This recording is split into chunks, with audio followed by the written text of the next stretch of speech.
am I doing? I want to put this link of you and I directly on Facebook so that people who are looking for us can find us a little easier. So let me think. I think And while people are on Facebook, you can check out the pig picture it just posted. It's pretty cute too. Your pigs? Yes. Robin, I'm up in the office working today, and Robin came home a bit ago, and she just now sent me a picture of the pigs sleeping on the deck, and the big pig is being the big spoon, and the little pig is being the little spoon, and the big pig has her whole leg over the little pig's face like this. It's hilarious, and they're both just sacked out. So Robin sent that to me, so I, of course, posted it. Put it on. Nice. Yes. Okay, here, let's see.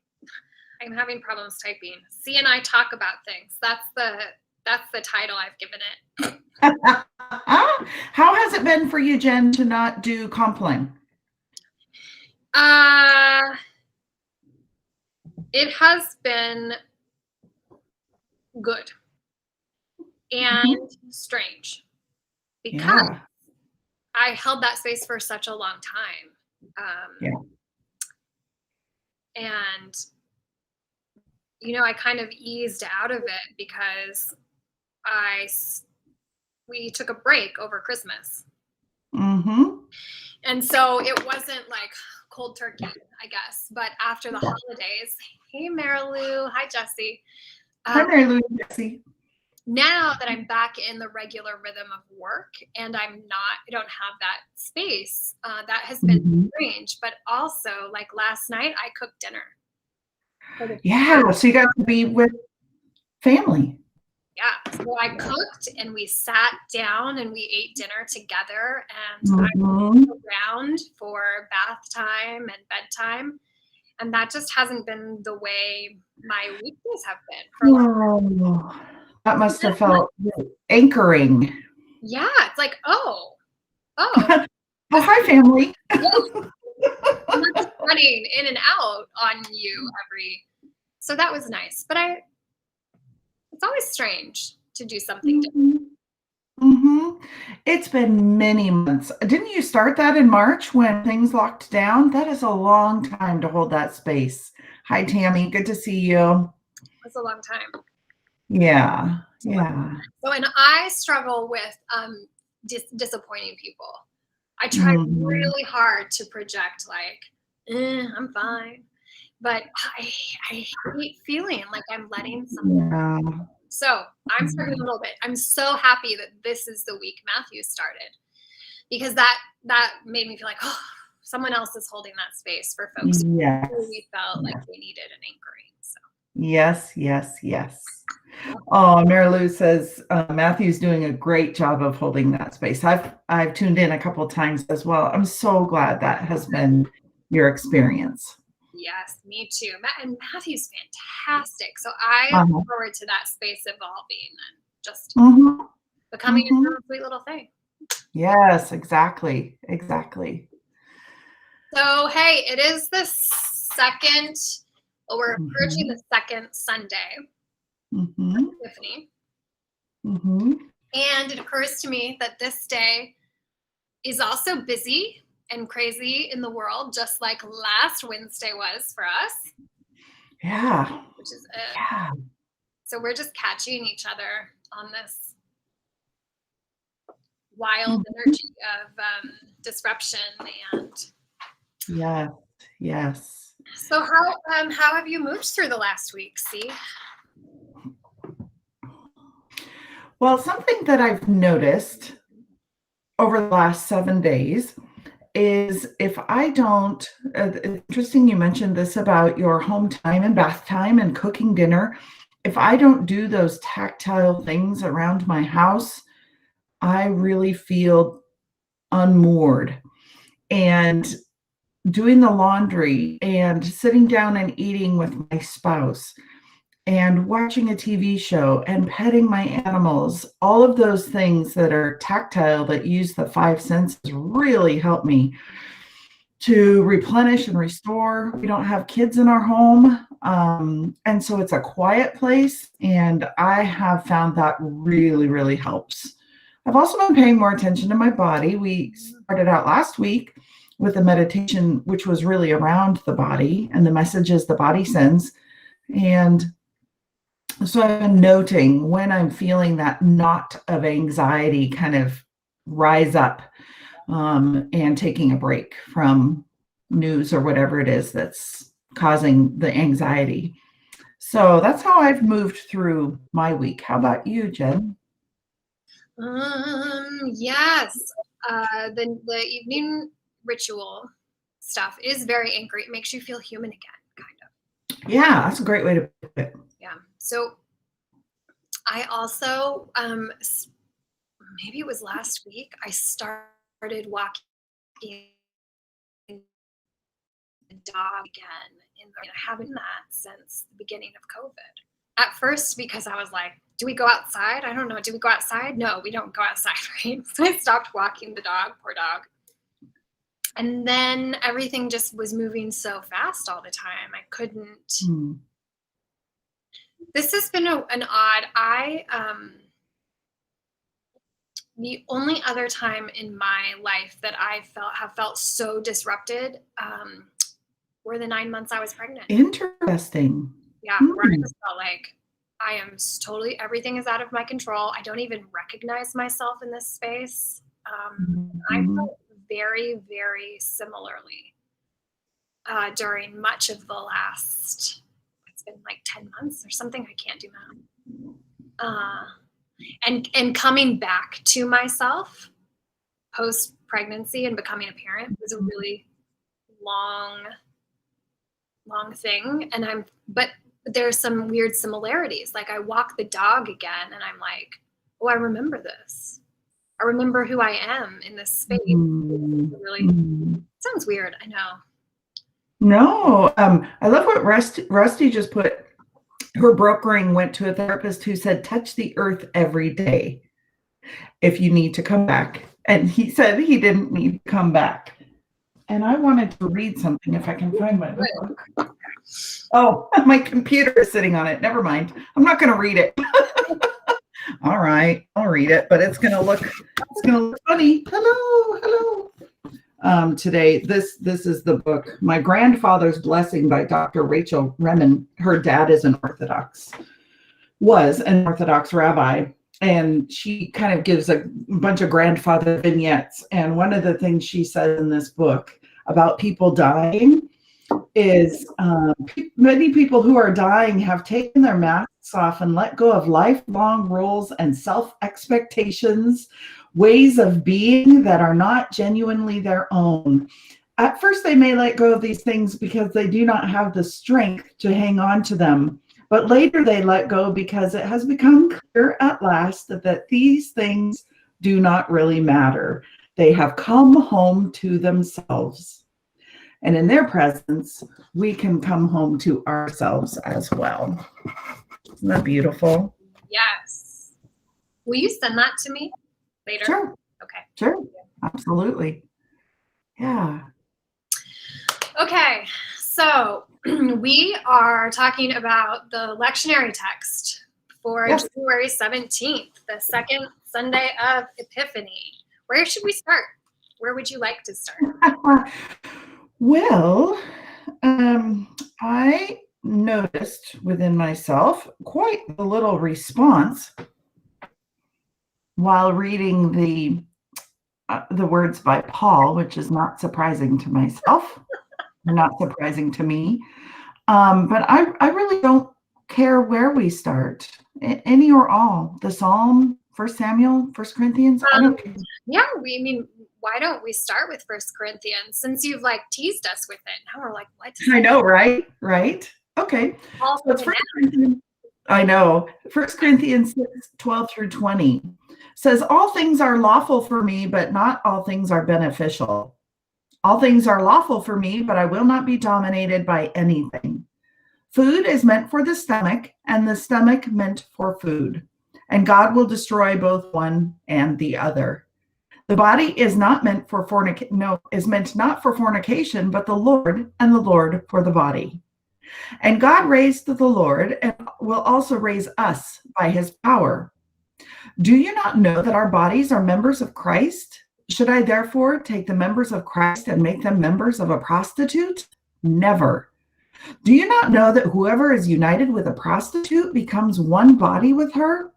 For it is said, the two shall be one flesh. But anyone united to the Lord becomes one spirit with him. Shun fornication. Every sin that a person commits is outside the body, but the fornicator sins against the body itself. Or do you not know that the body is a temple of the Holy Spirit within you, which you have from God, and that you are not your own? For you are bought with a price. Therefore, glorify God in your body. I noticed, Jen, in reviewing our conversation last week that I talked more than you. Just saying. And so I want to be sensitive to that today, that we hear from you some too. You broke up a bit. Probably my internet. Oh, it's interesting. Did you? Yeah. I was having some poor internet connection before we came on. Can you hear me okay now? Yeah, it might also be me. It was just choppy for a minute. But yeah, I noticed in reviewing our time together last week that I talked more than you, and I just wanted to be sensitive to that this week. That's normal, right? We're just having a conversation. So I'll bet some weeks I'll talk more than you. Be like, all right, stop it, Jen. Sure. What did you think? I mean, Paul is Paul. And I will say that with this congregation, folks who've been members of this congregation for a while, Liz, the former senior pastor, did a really, really, really top-notch job educating this congregation around Paul and how to read Paul. So I'm always, for a long time, I'd be like, aren't you guys pissed about this? And they'd be like, well, no, actually, because... Well, I could use some of her wisdom at this juncture, I think. Well, the first thing I noticed when I read it is that I felt like it was 9 verses of evangelical triggers. Don't do this and don't do that, and you're going to not be holy if you do this, that, or the other thing. And so I decided to pause and pay attention to that and sit with it. And what I came up with was when I was in grad school, and my graduate degree is in therapy, in marriage and family therapy, or systems therapy is a better way to say it. And I used to have this professor that talked about relational fidelity. And it wasn't like a sexual fidelity or a purity kind of fidelity. It was like more of honoring the bonds of a relationship. And when I read this, I thought, the overall vibe of this section is really about, I think, about relational fidelity, one with another. How do I honor relationship with the next human being that I'm encountering?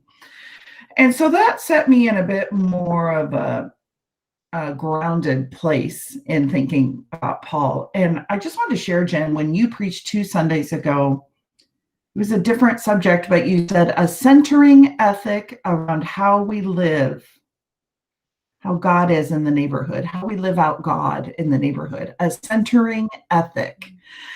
And that has stuck with me the past week and a half about what is my centering ethic? What does the holy expect or wish or desire or partner with me in around a centering ethic? So those are the places I went. That's such a great question for each of us to ask of ourselves. What is my centering ethic? And then maybe what is my family unit centering ethic? What is my community centering ethic? I love that. And I think that's absolutely an accurate interpretation of Paul. I think what Paul is trying to put on the table for us, or maybe just a helpful way to read Paul at this moment in time, is around fidelity. Mm. And I think that,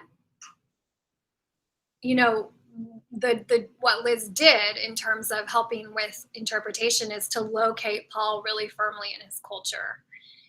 And then to point out how Paul seems to struggle between what's normal, societal norms, and wanting to merge into a new place. And there's a lot of transparency, I think, that we get invited to see Paul working it out, or what the editors of the text left for us to bear witness to, which I think shows a person in some conflict with self and with culture, which I think is interesting. If we can distance ourselves from feeling quite so triggered by it. But the text uses marriage often as a metaphor for being in relationship. And I think even the Trinity, the idea of how the persons of God interact or come together in community, that's also a bit of a marriage metaphor. And so we have this overarching idea that's culturally relevant for what it looks like to be in relationships of fidelity. And it's extended to God. You know, what is God's relationship to us? What does the idea of covenant mean? Always, forever, nothing can break it. And what I love about the idea of covenant is that it's not two-sided. The covenant is extended by God with no expectation that the other partner of that relationship will agree to any kind of commitment, fidelity. God extends over and over and over again. So I think about a gift, but maybe a more apt word might be grace, to cover that extension over and over and over again. Yeah. I mean, that's what we do with our kids, right? Oh. I know. Yeah. And Leslie's making this comment about consent that I think is really, really crucial to being careful with the text, because consent is such an important part of it, and is so easy to read both the Hebrew scriptures and the Christian scriptures in certain places and not read an ethic of consent, which I think is so critical to. And I think it starts not this concept of fidelity and what Paul is wrestling with, like how are we faithful? And the idea that something is lawful for you, it doesn't mean it's good, it doesn't mean you should do it, takes into account the other, right? It's also an ethic of other. Well, yeah, I could do that, but is it helpful? Is it best? Is it? And so there's a tethering, not just to my what I want or could have or could take, but it's tethered to what is actually beneficial or good or whole for that other person. And I think that is first and foremost about us, actually. About being in relationship and being faithful to ourselves, being faithful to the fidelity of God and our relationship, our connection to the holy.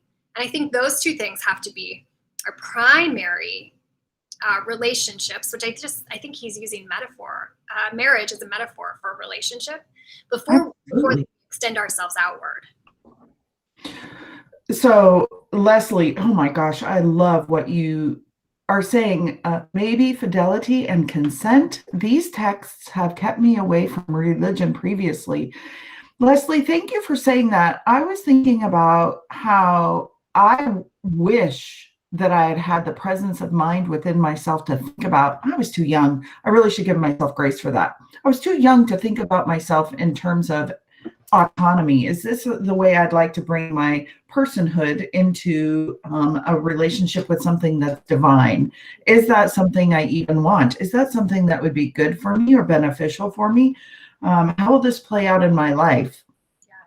And I love what you're saying, because the patriarchal system of so many world religions don't allow for that space for especially females to show up and offer their whole selves in a consensual way, in a way that's informed, first of all, and secondly, in a way in which they're offering consent. Yeah. So that gives me a lot to think about. I'm going to chew on that for a while. Yes, I think that, gosh, there's just anything by Paul is so complicated, right? We could spend a really long time trying to figure out how should we read it. And just one other thought that I'm just remembering from seminary is that when Paul goes to sexual sin or the idea of prostitution, we have to understand that was a really specific cultural rebuke. And it was mostly about relationships of domination, most often actually culturally between older men and younger men who had, no choice, no personhood, no autonomy. And it was a really clear sexual relationship and domination. So there was a clear cultural boundary-less kind of taking and consuming that Paul is addressing. And so I think we tend to take Paul's concept of sexual sin, or fornication, prostitution, and we place it in terms of our modern sensibilities, or what we can't. We actually have to figure out culturally what is he speaking to, and then how does that work for today? And I think that concept of using sexuality to gain power is always problematic. Right. Thank you for bringing that to the forefront. I was doing some thinking about the context of Corinth specifically, and that was, a really big theme, lots and lots of themes, but one of them had to do with power, as you say. And I just am curious what Rusty said here. Matthew last night asked if he could read something someone had put in the chat. Our response was, once it's there, it's there. We are in relationship, family, if you will. Once it's there, it's there. Thank you. Thank you for mentioning that. Where should we go next, C? Do you want to do the gospel since we're hanging out in the New Testament right now? Sure. It's funny because we're going to go back to Mark for a really long time, but we have this funny little detour into John this week. Let me put my glasses on and read it. Okay, here we go. The next day, Jesus decided to go to Galilee. He found Philip and said to him, "Follow me." Now, Philip was from Bethsaida, the city of Andrew and Peter.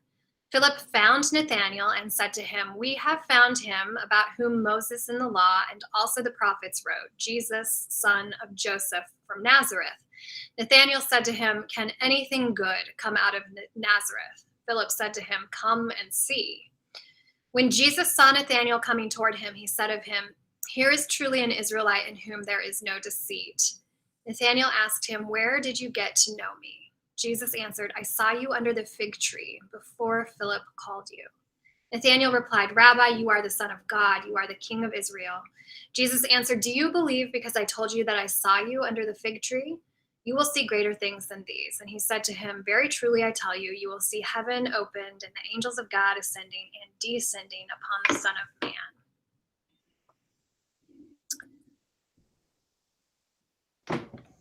So it's a classic call.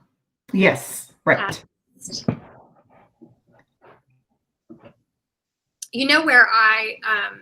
Where I just really, I guess I hone in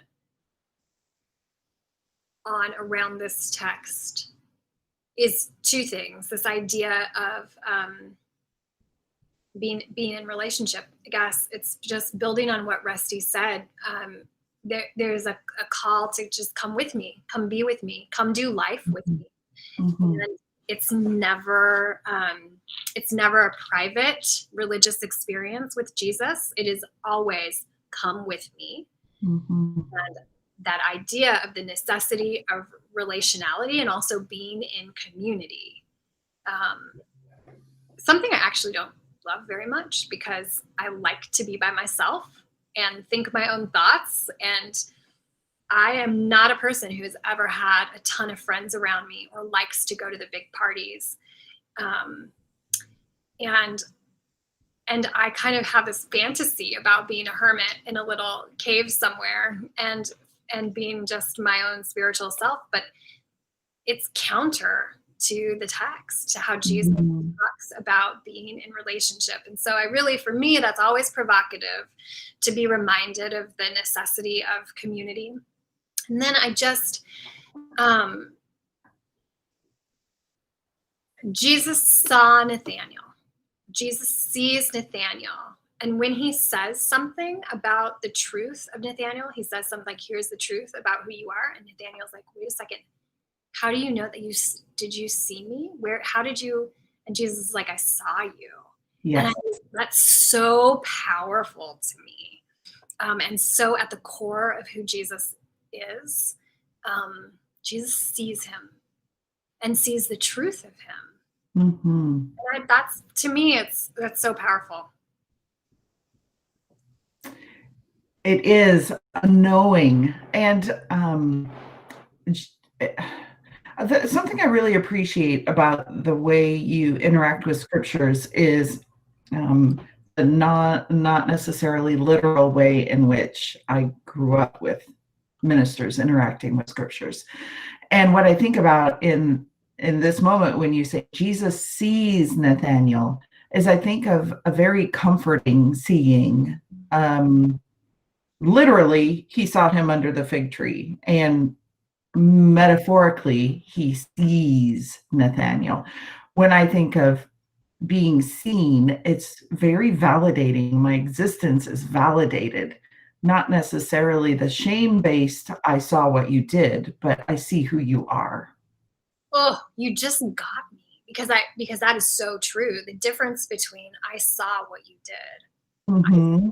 who you really are, like that's kind of seen. And then to actually have the experience of being truly seen and for the truth of who you are, I think is such a profoundly uncommon. Yes. Yes. There are very few times in which I really have the experience of being seen. Is pretty rare. And when it happens, it's so powerful. It changes everything, I think. It does. It does. And this is back to relationship. It shifts my perspective of myself as well. How does omniscience play into all this? I've noticed this kind of theme of omniscience through all of these texts. And I'm just wondering, because again, I don't have a very fond experience around the word omniscience, around God being all-knowing. Yes. Well, that's an interesting question. I'm trying to like, where does that even come from? Where does our theology of omniscience come from? When was that created? Because I don't think it's in the text. That's theology, right? That's words about God. That's stuff we've said theologically is true about God. So is God omniscient? When did we decide that was a trait of God? Do you know? Like, oh. When in Christian history? Yeah, I'd have to I have no idea. It's a good,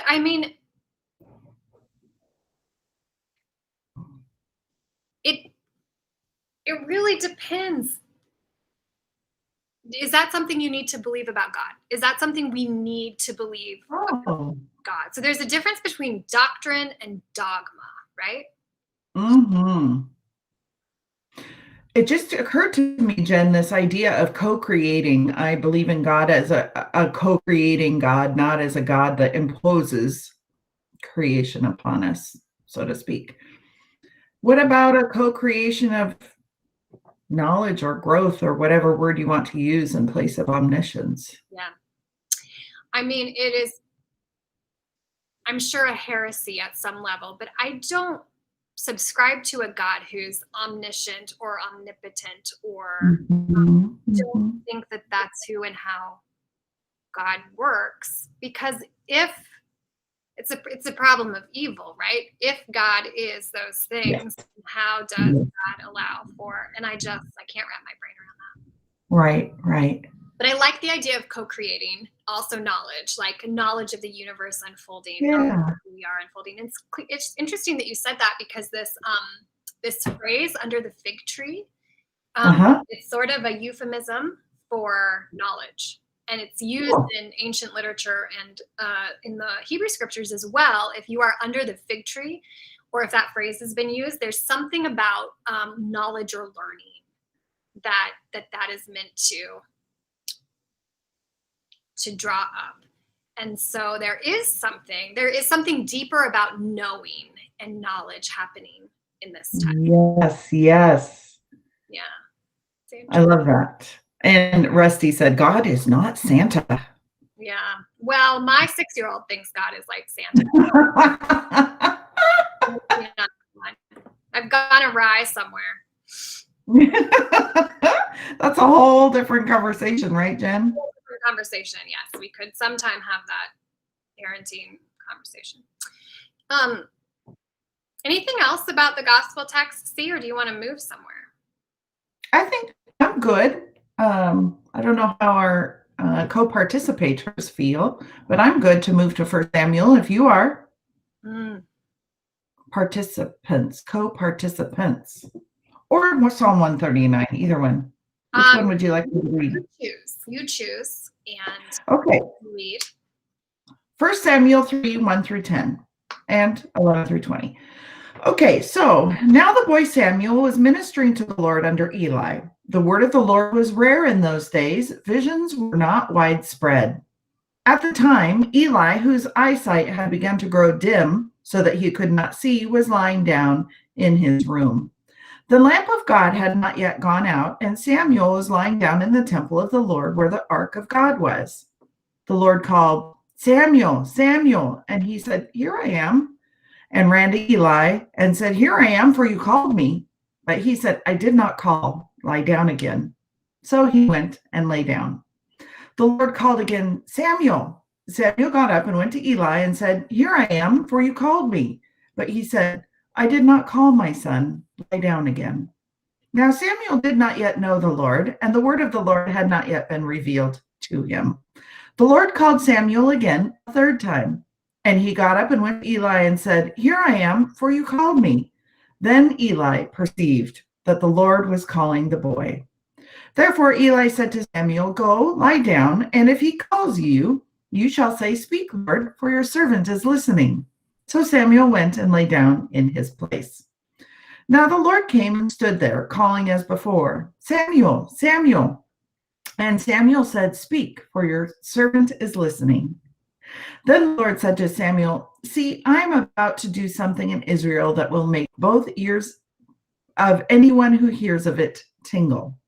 On that day I will fulfill against Eli all that I have spoken concerning his house, from beginning to end.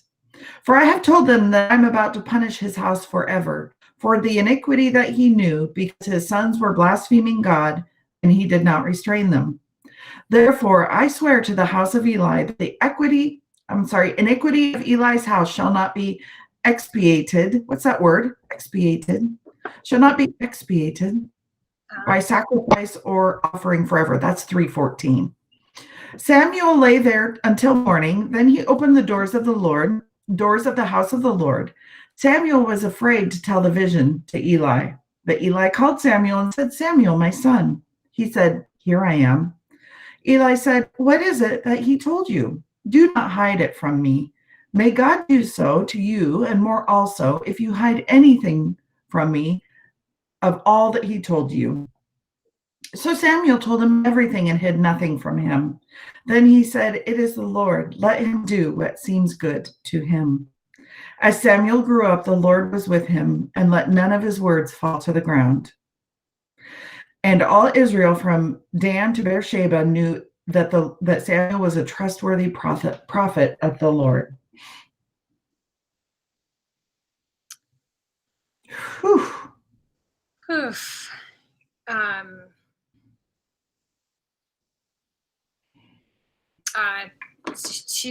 To what word was it? See, Expiated. It's like atone for. I'm sorry, what? It's like to atone for. Okay. Therefore, I swear to the house of Eli that the iniquity of Eli's house shall not be atoned for by sacrifice or offering forever. He gave some hard words, and also, what really resonates for me is hard words that it seems like I'm asked internally to speak again and again. As Samuel grew up, the Lord was with him and let none of his words fall to the ground. Wow. Yesterday, I talked to in my company, I talked to the director over Oregon, essentially. And she asked me a question, kind of reflecting back some observations I had made about the company in general. I was like, oh my gosh, I don't want to tell you what I think of the company you run. There are some wonderful things about this company, but she was asking me something very specific about challenges. And so I muffled and kind of flubbed around internally for a minute. And then I thought, I need to just speak. And I spoke, and she said, oh my gosh, see, I feel so similarly. And so in this moment when I felt fear about, where is this conversation going to go, she actually joined me and said her experience was very similar. It was a pretty interesting moment. Yes. Was it like affirming for you, or what was going on internally? Well, I go through this cycle of why am I in this situation again where I'm speaking to powers about the problems of the powers? I hate that. And I somehow end up here again and again. It's this very strange theme. And I have been very conscientious about speaking truthfully and kindly. And I also just want to be careful because I don't want to do damage. And I've seen other people who have spoken truthfully fall by the wayside. And so I want to be wise and timely. I think that there's something in there similar to Samuel. When there's a speaking that needs to be done and there's an opportunity for it, don't let those words fall to the ground. Yeah. What do you think? Well, I'm feeling interested that your story is weaving its way into Samuel, this call story, and it's rooted in this idea of a call. And the call is coming over and over again because he doesn't hear it. He doesn't understand it. And of course, he's sleeping, but we might also interpret sleeping to be, I'm ignoring it. I don't want to accept it. That could possibly be right, or just resisting it, or treating it as something else. Just like, why am I ending up here again and again? This is a weird coincidence. Yes. And a question I ask over and over in therapy. Barb, why am I here again, Barb? What does Barb say? Barb is not an answer giver. Oh, yeah. She's a wise therapist. Yeah. Well, I think that humanity kind of does this, right? I think this might be part of the great commonality of how we as a species respond to the call to be who we are, to be whatever, to be our full selves plays out again and again. We're drawn, we're called, we resist, we say, no, I can't. I think there's something universal about that. Yes, and thank you, Tammy, for your comments that it's because you are meant to be there and in those places. Thank you. Thank you, Tammy. I was also thinking about Safe Camp, and basically this is Eli saying, "This is the Lord talking." Yeah. And how easy it would be to just go back to sleep, as you were saying. Yeah, and that reminds me that for Samuel, like, it's so important to have Eli. It's so important to have the person who can help discern, like, oh, I know what you're hearing, actually. Right. I'm familiar with this. Yeah, we talk ourselves out of, I don't know, we can talk ourselves out of so much, and having, well, I think it's part of the job of being in ministry, part of the job of ministering to others in the same way that you do and I do, helping others to see and to discern and to hear accurately. Like, you're being called to this, to yourself. I mean, we're all called to ourselves, right? And getting clearer about what that is and what that looks like and the whole of that call. Most of us need help with. We just can't do it on our own. Right. And then in this story, it's the call to be a prophet, which is, yeah. That's what I would say. I mean, pretty. Right. That's signing up for some serious opposition, some heavy truths, that feeling that Samuel articulated. I'm kind of afraid to share this, but I'll do it. Yeah. Well, and like the story you just told, I'm like, yeah, that's exactly what you did. You were afraid, and you did it. Not naively, but knowing. Like, right. Be something. Right. There could be a cost. Yes. And I just want to loop back to relationship, because there have been many times in which this particular boss and I have had challenging relationships in a really beautiful way, not conflictual. It hasn't felt conflictual with her at all. She's a lovely human being. But having challenging conversations around topics like equity in the workplace, those aren't fun conversations per se. And I'm just so grateful that she's a really receptive person. But I really think the only reason she was able to join me yesterday in that conversation, I feel that way too, which takes a lot of trust to be able to, in me, to be able to say, I am with you, is because I was in relationship with her for this whole last year and a half, being very proactive about investing and encouraging and expressing gratitude when she does really amazing things. All of that comes back around when it's time to say the hard stuff. Yes. It is very, oh gosh, it's, I don't know if this is true for you or not, but in my experience, any, I don't know, difficult or harsh or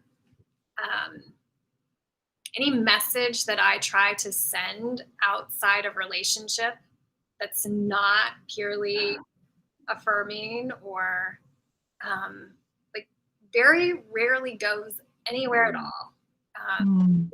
Best case scenario, it lands kind of flat. Worst case scenario, it erupts into a really nasty situation or exchange. And there's something about being in relationship that I think is really significant to this idea of prophecy. And it reminds me that the prophets didn't go and talk to people who weren't theirs. Prophets are called to their own people and to their own communities, which makes me think they're called to people that they've been in relationship with. And yes, they speak with harshness, and sometimes a lot of scary things come out of their mouths.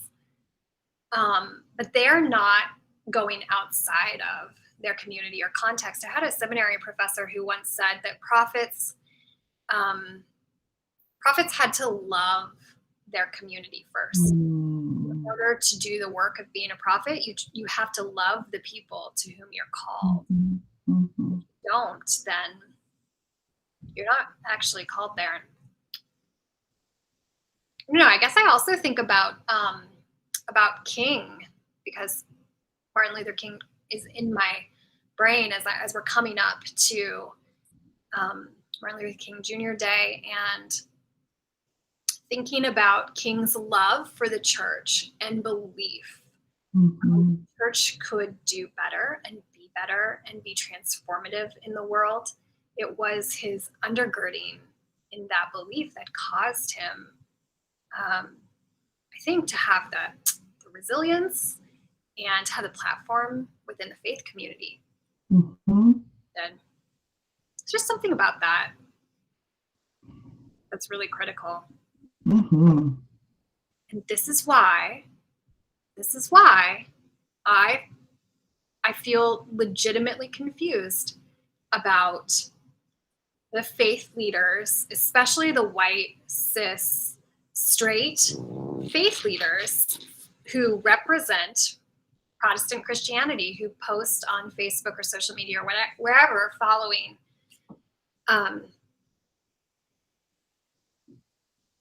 events like last week, saying, just go away. If you disagree with me, if you are racist, if you voted for Trump, unfriend me, unfollow me, go away. Because I wonder who are the prophets who will be able to speak to them?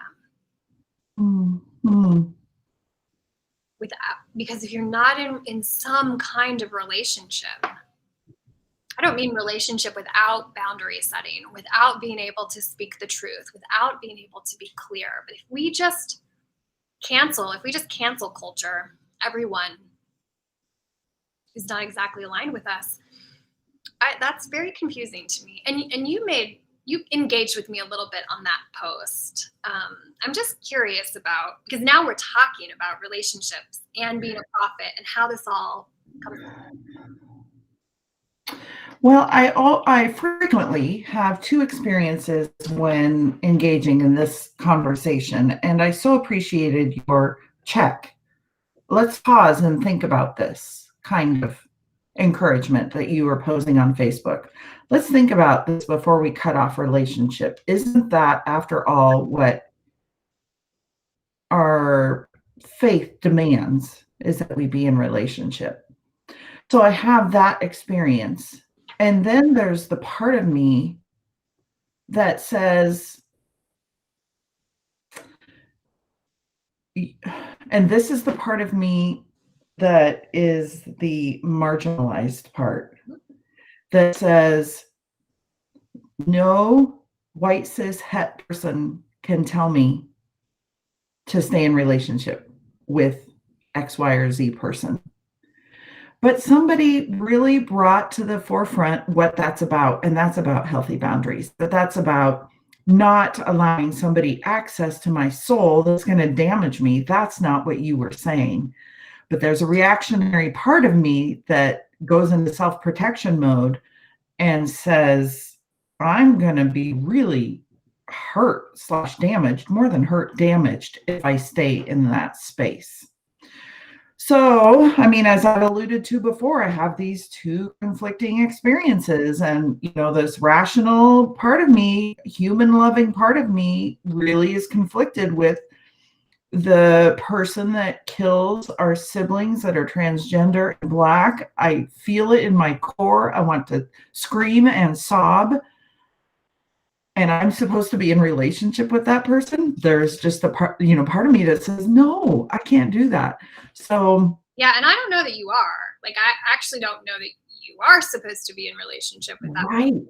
Right. Which is why I was so grateful about the boundaries part, that you or somebody else, I think it was mentioned several times on your thread. Yeah, there was an ongoing, which I think is absolutely right. Understanding boundaries. And also, I just really also find that social media is not a great platform to engage these relationships get weird. Right. So somebody who is maintaining their support for a political candidate that condones through implicit or explicit behaviors, violence toward my community feels very personal. Yeah. So when somebody votes for X, Y, or Z person that does that, it feels like they are condoning violence against me. That's not what's happening in reality 99% of the time, but that's how it feels in my body. Yeah. And that needs to be called out, right? Like Pardon? That needs to be called out. That's part of the prophecy that I think we're hearing about in 1 Samuel. Yeah, it's not an easy subject, Jen. I'm glad you said it. I think all of the reactions you saw highlight some really good work that we can do. Oh, Ginny is here. I think there's a big difference between being in relationship with someone and building the trust to stay in conversation and starting this conversation with a stranger on social media. Yes. Ginny, you are so right. There's a much different thing about being in a relationship with somebody. And the research really shows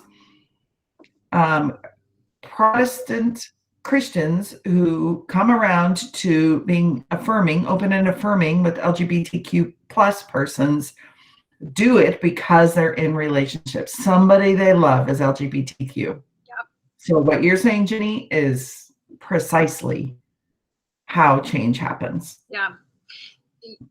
And I think that's that the fact that you just reminded us of that statistic, that it is the evidence bears out that it is personal relationship that changes minds, not arguments on social media platforms, not even fact-based evidence, right? Right. It's all just perplexing to me to think about in the world that we exist in, with the kinds of relationships we have on social media, or the tool of social media as a way of being a platform. I just how do we do this? How do we do this work? It's complicated, at least. It is complicated, and we should keep sitting with it until the day we die. Yeah. And looking at it. Should we read the psalm? Yeah, you want to do it? Sure, I have to find it.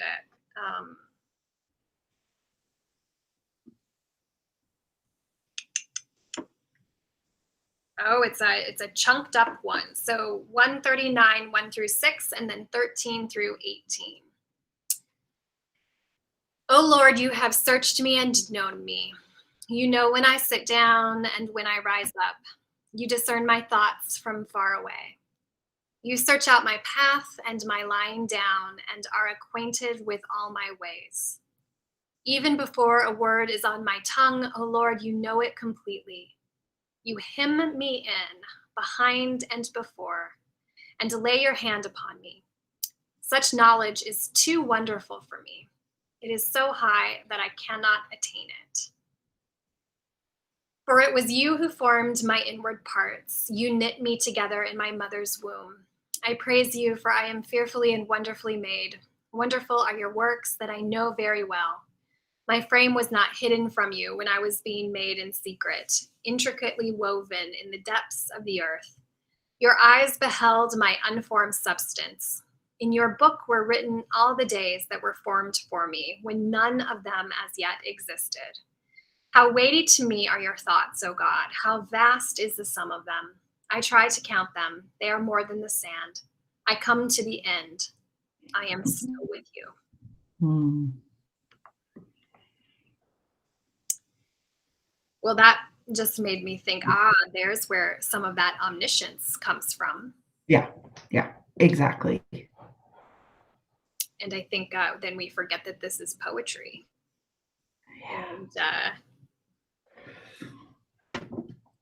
And the language we use for poetry is not meant to be literal. Or this is a very comforting kind of psalm. Do you feel that way about it? I have loved the psalm for decades. And this is the psalm I choose to read people when they're dying and not responsive anymore, because it's so affirming of their humanity and their belovedness. I don't get sick of reading it. What's your favorite part of it? Do you have a favorite piece or phrase? Well, the phrase that I oftentimes will, when I'm then praying with people, will repeat is, you hem me in behind and before, and you've laid your hand upon me. It's like a kangaroo pouch. That's exactly my favorite part too. Oh, really? Yeah, the imagery around being, I don't know, like a kangaroo pouch, like this tight little, really, really protected, safe space. Yeah, I love that too.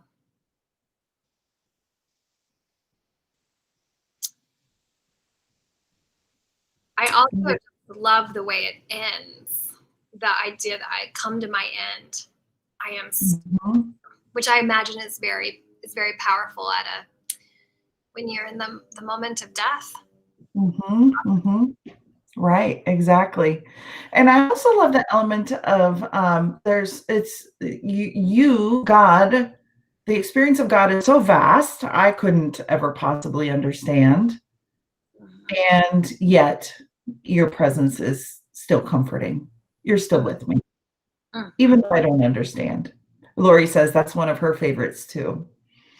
Yeah. Yeah. Rusty says, like Temple Grandin. What do you mean? Which part of Temple Grandin? Oh, yes. Yes. Yes. I've forgotten about that. Yeah, that little box or constricting huggy thing that she created to bring safety to her senses. Yes. When her neurobiology was freaking out and she needed comfort. Nice. Nice reminder.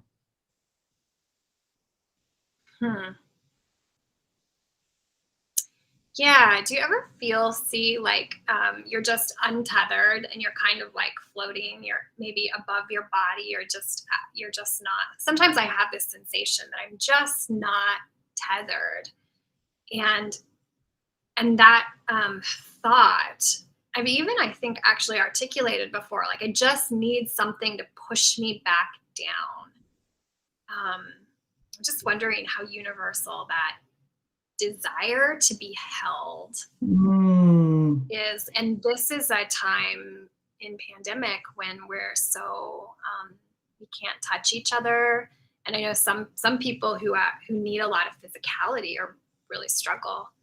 It just seems to me like this would be a particularly difficult time for us to feel that tethering if we need it. Yeah, I remember I used to teach patients to take your right hand and put it in your left armpit, and then take your left hand and put it over your right arm. And that gives people the sensation of being held. And I was also thinking, I'm so glad you said that about being like almost like you're out of your body, above yourself. I don't have that specific experience, but the way that I learned it in grad school, a way to frame it or understand it is having a soft place to land in this world, that we as humans just do not. In the end, we go into surgery by ourselves. In the end, we go beyond the human experience into whatever the next realm is by ourselves. In the end, when we fall asleep, it's just us. There's so much of life that is, in the end, it's just us, and that experience that causes panic in people when we realize as humans that what we really just need is a soft place to land. And when you were talking about this kind of tethering, this mooring, this anchoring, that's what I was thinking about. That is really beautiful. I really resonate with that. And I think I see it in two ways, both becoming our own soft place to land, the necessity of finding the relationships, maybe just the one, right? That is a soft place to land. And I think that is not necessarily, I'm going back to Paul now, thinking that that's not necessarily your marriage or your,